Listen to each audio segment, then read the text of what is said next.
Welcome back, everyone. Ready to dive into something a little different today? Always up for a challenge. Well, today's question is, it might seem a bit strange at first.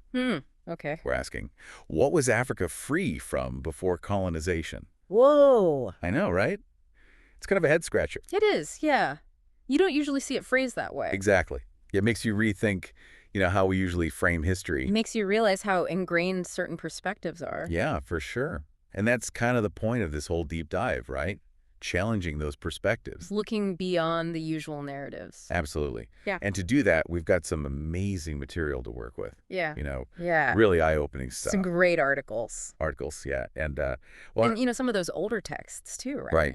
The ones we were talking about before we started recording. Yeah, those are really going to get people thinking. Definitely. Dude, Okay, so let's jump in. let's do it. The question itself, what was Africa free from before colonization? Kind of hints at a problem, right? Definitely. Yeah.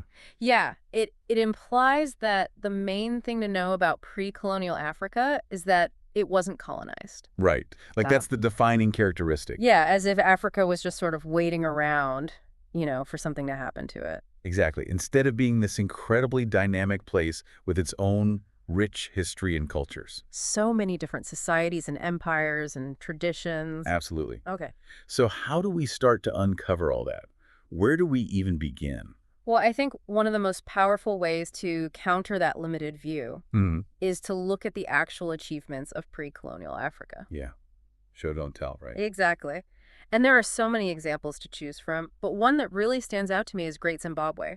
Oh, yeah, that's an incredible one. Right. This massive stone city just blows people's minds. I mean, the scale of it is unbelievable. Yeah. You mentioned it was built between the 11th and 15th century. Yeah, sometime during that period. By the Shona people. And it wasn't just a few huts or something, Mm. right? This was a full-blown city. A major center of trade and culture, with intricate architecture, all built without any mortar. That's what gets me. The engineering, Yeah. it's mind-boggling. Yeah, imagine the skill and planning that went into that. It really throws a wrench into that whole narrative about, monumental architecture needing to be brought to Africa from somewhere else. Exactly. Great Zimbabwe is a perfect example of homegrown African ingenuity. And it wasn't just a fluke. It's not like this was the only example. Oh, no, not at all.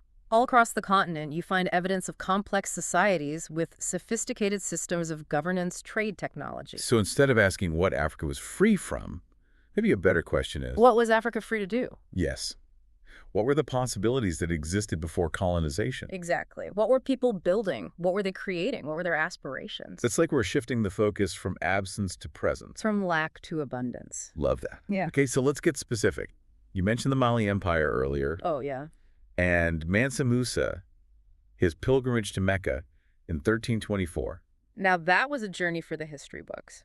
It wasn't just a religious pilgrimage, though, right? It was a statement, a huge statement, a demonstration of the empire's wealth and influence. Yeah, he traveled with, what, over 60,000 people? And carrying so much gold that it reportedly messed up the markets in Cairo for years. Wow, that's wild. Right. It really shows you the scale of trade and economic activity happening in pre-colonial Africa. And that trade wasn't just limited to gold, right? There was so much more going on. Oh, yeah. We're talking salt, ivory, textiles, even enslaved people, Right. fortunately. Of course. It was a whole network of exchange spanning the Sahara, connecting sub-Saharan Africa with North Africa, the Middle East, even Europe. It was a vast and interconnected world. And speaking of interconnectedness, one of the articles you shared talked about the No culture in present-day Nigeria. Oh, yeah. And they were creating these amazing terracotta sculptures, like way back in 500 BCE. Incredible artistry.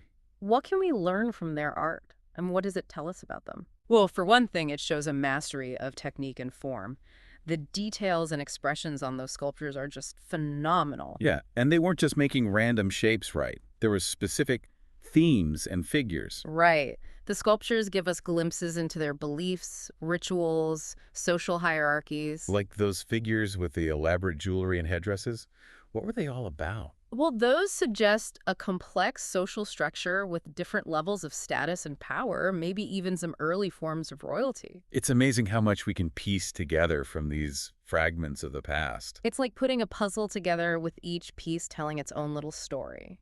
And I feel like we're just barely scratching the surface here. Oh, absolutely. Hmm. There are countless other cultures and civilizations, each with their own unique stories and achievements. It's a reminder that Africa isn't this monolithic entity. Right. It's so important to move away from that kind of homogenizing thinking To appreciate the diversity, the sheer variety of experiences across the continent. and to recognize that the history of Africa is just as rich and complex as the history of any other part of the world.